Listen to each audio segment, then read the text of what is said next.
What's going on, everyone? My name is Nicholas Merton here at DataDash, and today is December 20th of 2021. Well, folks, I hope you are having a fantastic day wherever you are. And in today's video, I want to do an analysis on Bitcoin's price, the likes of which I feel no one is talking about at the moment, or at least most people in the space don't want to admit could become a painful reality. I want to spend some time to talk about why it is growingly possible for Bitcoin to revisit down to $30,000 once more, like it did back throughout May and the summer of 2021. And outside of that as well, I want to explain the rationale as to why this isn't an entirely bad thing, but rather why we might be seeing a major, first of its kind, cyclical rotation of valuation and liquidity from Bitcoin to other plays in the market. So we've got lots of things to discuss throughout this video. I hope you guys will stick around for this one because it's very important right after our quick sponsor. And our sponsor for today's episode is Ember Fund. If you tend to get a little stressed shopping for holiday gifts, sending a Bitcoin gift card is not only easy and instant, it's the gift that keeps on giving. This is the perfect opportunity to orange pill your nieces, nephews, aunts, uncles, work colleagues, friends, and loved ones. You're sure to be a hit with this one at the Secret Santa party. So to get started, click on the link down below and select the dollar amount you'd like to send. Your friend should receive an email to set up an Ember Fund account with a unique access code, and from there, BTC will be deposited into their Ember wallet shortly after redeeming the gift. Happy gifting, everyone, and happy holidays from the team at Ember Fund. Alrighty, everyone, let's go ahead and just kick it off with the basics here. The general proposition that I want to put out today, even though I know many people out there will go against it or at least will not resonate with the idea, is the idea that Bitcoin would be, over the preceding couple of months into the close of the year and possibly into the early stages of Q1, would continue to pull back down here somewhere between the $28,000 to $32,000 range. I don't want to put an exact price tag on it. I'm not here to pick absolute bottoms or try to name what price it's going to exactly. But my key point here I want to drill is that this is absolutely a reality for price. And I'm going to go ahead and talk about a few things. First off, for those of you who may not know me, I want to give a bit of context. This past year, we've been pretty contrarian to a lot of the mainstream views and stuff. For example, many people thought we were going to reach 100K, if not more, by the end of this year. We put out a tweet basically stating that this is completely out of the woods with the momentum in this market and the leverage and credit that's been driving the market. Not to mention as well, back during the May correction, many people thought that Bitcoin's price was going to go down to 25K, to 20K, to 15K, and we stuck to our guns that around the 30K range, this was a range to buy. And we bought into the market. We bought in at the basically the bottom of the dip here, right here around May 19th, right? So we started to add into those positions and go bullish when the market was turning bearish. We're very big about not getting caught two steps behind. And that's the big mentality that I want to share with you all here today, that even though I do think the price is going to pull back here, this isn't a reason to panic sell, step out of the market, and run for the hills. In fact, it may be not only the catalyst to set up a long-term accumulation pattern that will then allow for Bitcoin to regain market dominance, spring up higher, and revisit that 150K to 100K level that we're confident of.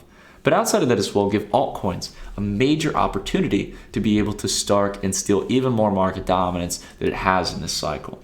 So let's go ahead and talk about that theory a little bit, right? Now we've seen obviously the market sentiment. The market sentiment right now and the chart look pretty bearish. I wouldn't define going from here at 65K down here to 30K as a bear market. In traditional markets, a 30% or generally actually it's more of a 20% correction or more is determined as a bear market. In crypto, bear markets generally around 80% corrections, right?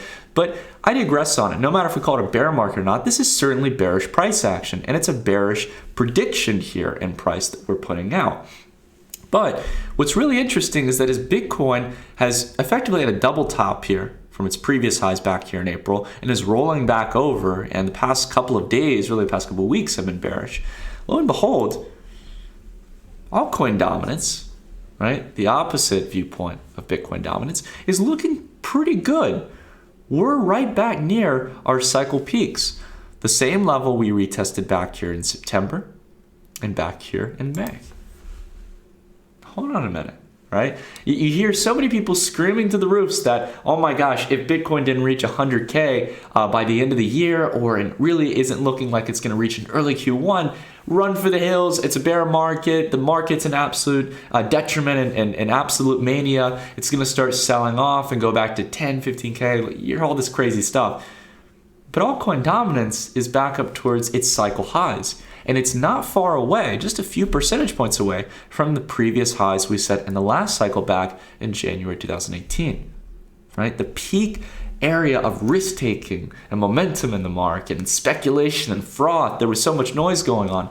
Well, it looks like even while Bitcoin is starting to roll over and die once more down to 30,000, altcoin dominance is holding up really well. This is a really interesting predicament. We don't usually see this throughout bull markets, right? We usually see that when Bitcoin goes up, altcoins outpace it, and vice versa. When Bitcoin goes down, altcoins outpace it to the downside, right? They give up more gains than Bitcoin will because they had more gains to give during the bull market, right? So what's going on here? Like really, if we have this, again, I can't emphasize this enough, guys. I'm not trying to be melodramatic, but this is like something we really haven't seen throughout bull markets before, right? So what's going on here? Well, what I think we've got is generally, as time progresses here, generally an ascending triangle here of higher lows, consistent resistance that's inevitably, and could possibly very soon here at the start of the year, lead like last year, where we saw back here in December into January, the first wave of the altcoin cycle, which now will be the secondary wave here, a major spur in altcoin dominance, mainly led by Ethereum. Right? Now, a lot of people would ask, Nick, Ethereum right now is dealing with high gas fees. It's kind of slow right now. How can you be so sure about this? Well, again, not only is this very similar to the time frame when we saw the previous rally this past year, but there are a lot of changes going on under the surface. You've got ETH 2.0 coming in the next couple of months. You've got a lot of Ethereum improvement proposals that are going to help to cut down the cost of layer 2 and general gas consumption on the Ethereum network. You've got all kinds of really interesting things that are boiling behind the scenes right now on a fundamentals basis. But we don't need to debate about those or dive too much into them. What we can simply look at is Ethereum dominance. All right. Now, before I actually look at Ethereum dominance here, I want to take a look. Actually, no, we can go ahead and pull up Ethereum dominance. I'll come back to that in a minute. All right, so we've got our Ethereum dominance target. This is something we wrote about in the Dash report here. It's just kind of a general projection. But that sometime here, right, coming in towards around January, the beginning of the new year, we're going to have some kind of parabolic breakout in Ethereum dominance. Either way, though, turn off the TA for a moment. Like, Ethereum dominance since back here in January or back here in September 2019, when we generally flipped bullish on altcoins, right, when sentiment was really low in the market, right?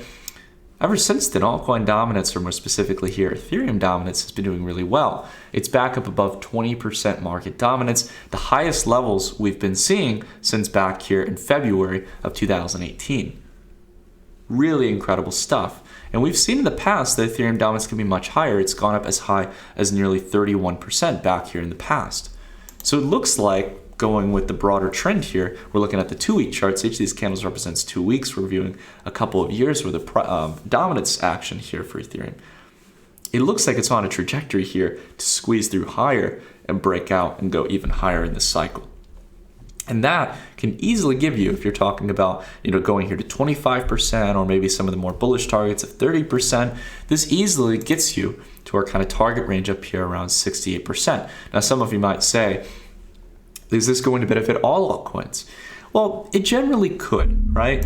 I think the one thing we need to keep in mind is that we're not going to see such garner kind of gains and dominance for the other competitive layer ones. I think there's a cyclical rotation of liquidity and focus from the competitive layer ones that have started to steal market share from Ethereum, right? And Ethereum is going to start to steal that back and slowly keep these either stagnant, right, or not growing as fast as Ethereum, right? Potentially even pulling back, right? I don't want to make a cold-hearted prediction on where the kind of alternative layer ones are going to go. That this is the dominance between Solana, Cardano, BNB, or Binance Smart Chain, and Avalanche. And they've had their run here in 2021. Boy, have they been doing great.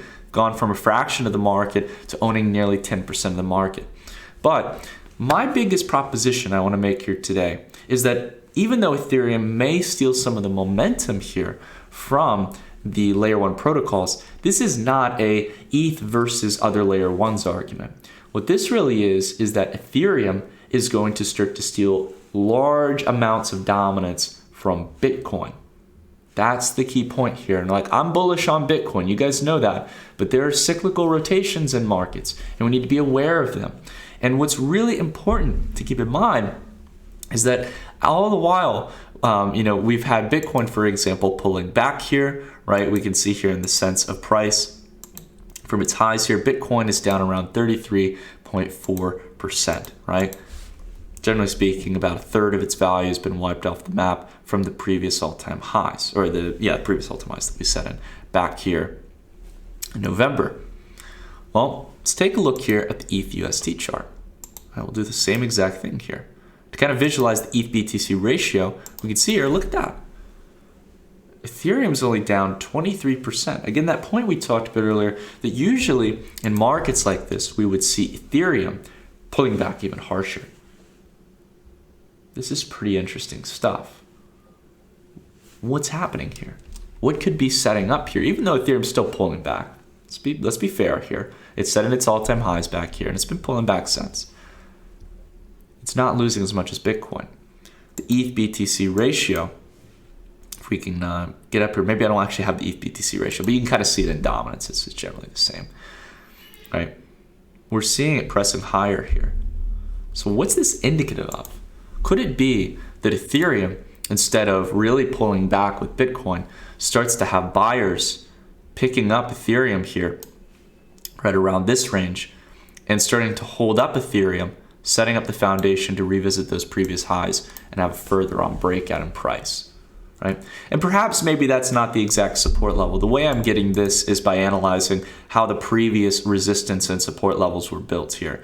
You had previous resistance in February and March. We broke through that range. We turned it into a descending level of support, which inevitably left price leapfrogging up higher, facing the same pattern of double top resistance that's declining, that is now possibly going to become support, right? I don't know exactly if that's going to happen, if it's exactly going to be at that support range or that potential support range. But what would happen if Ethereum did that and Bitcoin, on the other hand, continued to decline further, right? That would allow for Ethereum dominance to really pick up the pace. That would allow not only for Ethereum dominance, but for altcoin dominance to spur higher, right? And perhaps Ethereum's correction will be a little more severe than this. Perhaps it doesn't find support there and goes to maybe down here at 2,800 or 3,100. I'm not really here to pick price levels. What I'm here to talk about is, look, if you're going to have exposure to the market, if you're looking to ride the broader wave, if you don't think this is a bear market, you should allocate yourself where you're going to best protect yourself, not just during the rallies, but also during the dips. And this is why we've been watching altcoin dominance in Ethereum. The market sentiment is clear here. The Bitcoin dominance right now is at a very, very weak point. This is pretty much flipping the other chart that we look at, which is altcoin dominance. This is Bitcoin dominance. Bitcoin owns about 40% of the market. If it breaks through this line here, if it collapses through, there's not much protecting it at this point. There's not much reason for it to continue declining, because sentiment around Bitcoin in this market has been really weak at the moment. Whereas you've got Ethereum, you've got other layer ones, you've got everyone really stealing the show with decentralized applications, DeFi, NFTs, the metaverse, everything you can name under the sun. Bitcoin is in none of that. Yeah, sure, they'll say, there's the Liquid network that has this and that, but no one uses Blockstream's products, right? So, I mean, we got to be real, guys, right? I'm a trader and investor here, right? I love Bitcoin. I think it's going to go high in the cycle, but it's going to happen later, much later than people thought about. And again, I really hate to beat a dead horse, but we have been continuously against the crowd in this cycle, right? We are not here to play along with everyone. I'm not here to get as much likes and retweets and sell you a fantasy dream, to get as many subscribers as possible. My biggest goal is to give you guys as rational of information as I can, right? And I guess using that term, I want to take a step back. I don't want to say I'm giving the rational take, right? I made some wrong calls and stuff, and even though it may seem like it's more rooted in fundamentals, right? You can't technically say it's the most rational outtake, right? Everyone feels their own take is rational, but I at least want to set a conservative estimation. That's the term I was looking for. Something that's a little bit more moderate, that believes that, yeah, we can reach 100K, we can reach 200K, these really heightened parabolic levels that we've seen Bitcoin do before. The percentage from the bottom of the cycle and gains is completely reasonable and a fraction of what we did before. I think it's about a third from the last cycle. But at the same time, it is going to take a lot longer than people think. And I got a lot of flack for this back in November. Sure, there were some people who supported it, but there was a lot of big personalities, traders, data scientists, people who I really follow in the space, who again got caught up in the euphoria. They got caught up in the punch bowl. They went off one or two data science models, and they weren't looking at the underlying market dynamics. We don't have the same kind of momentum for crypto as we had back a year ago. We just don't, right? Or at least a couple months back before the May correction. So it's going to take a lot more time to build up the liquidity, price support, and the confidence for things to move higher. And I can promise you all, if this ends up playing out, if we get down to this range here, and we recover back into the highs, and we get the third retest to this range, and we break through, 200K at that point is not crazy. Because what you've established here is an over year and a half long accumulation channel. And boy, I got to tell you guys, there's one chart you guys need to know about. Take a look at the S&P 500. All right. We're going to go ahead here. I'm going to do a little bit of an interesting history lesson on what we can learn from traditional markets. Starting to look a little bit familiar, isn't this? Rally on price, right? Actually, spring up here, right? This is over a longer term time frame, bear in mind. But nice spring up here from 450 up to 1600 here for the S&P 500, coming down here to 1800, coming back up to that same exact resistance range, coming back down to the same support range, building our way back up, and then springing higher with little to no resistance. You take it off the log chart, you can even see the momentum even more dramatically. Ascending all the way from 1600 to 4600, and that's just the S&P 500, right? So think about this pattern here.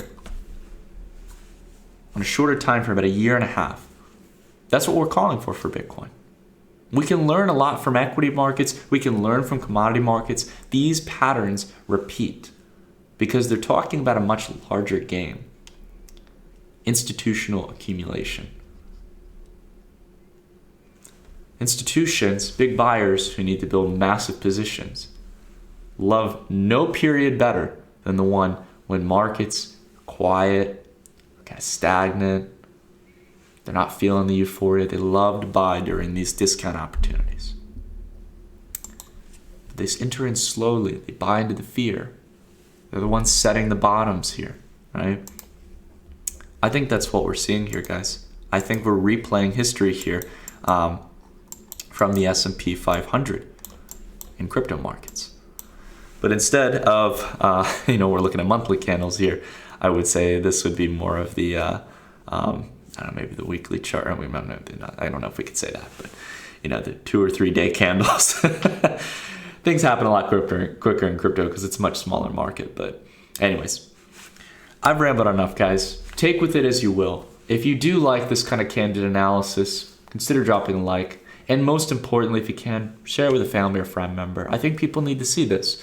It's something important that we need to bear in mind here when doing our analysis on Bitcoin. We can't be moon boys. If we do, we're just going to constantly get our expectations unmet, and we're going to feel bad about it. It's much better to have conservative time frame estimations and not only it potentially play out, but hey, let's say it goes beyond our expectations and happens faster. Hey, that's great, right? We were bullish from the start, right? But happy that it happened sooner rather than later. That'd be great, but it's likely not going to. And history proves that through the expanding cycles and the lengthening of time between the bottoms and the tops of the market. So anyways, guys, That's it for today's video. I've rambled on enough. Have a wonderful rest of your day. Stay safe, trade smart, and I'll see you all in the next video. Take care, everyone.